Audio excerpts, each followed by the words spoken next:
in summary, our plan was unrealistic. Nobody was paying attention. We had no money, and hardly anybody knew where we were working. In other words, the situation was just about perfect. So if I'm poking at this, I'll make sure that I cover my nose. Oh, I'm sorry. I didn't get to a second question. How do you clean a lionfish? Okay, so yeah, carefully, right. Now, not too many astronomers bought that because there's something called the principle of mediocrity in astronomy.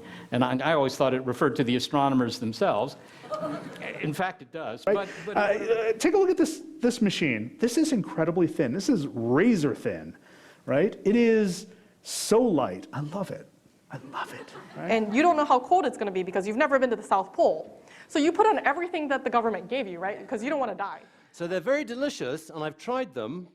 A little bit sour, crunchy, hidden depths of flavor inside. You know, why buy your cheese imported from France? My neighbor has a goat, and I live in a city, and he's making goat cheese. It's a pleasure to be back in Kansas City and to get to visit the Linda Hall Library. It's an amazing facility, and I had a great time here today so far. So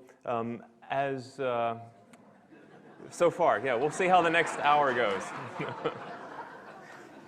What is today's date? Okay, I'll make it easier. That's a good question. What would we have to find to be put under house arrest? This one's a nice groove.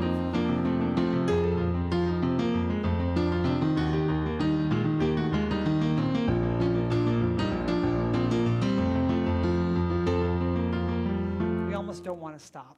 And in fact, they don't stop, it just fades. And those of you who are blocked by columns, well, that's your own fault for sitting behind a column.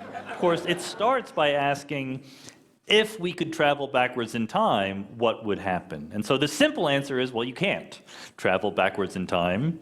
Any questions? Sometimes people will say, do you think we'll ever get to time travel? And I say, yeah, I have a time machine right here. Where the more we know, the more we care, the more we care, the more we send those camera crews out there. Eclipse! Anybody know the score?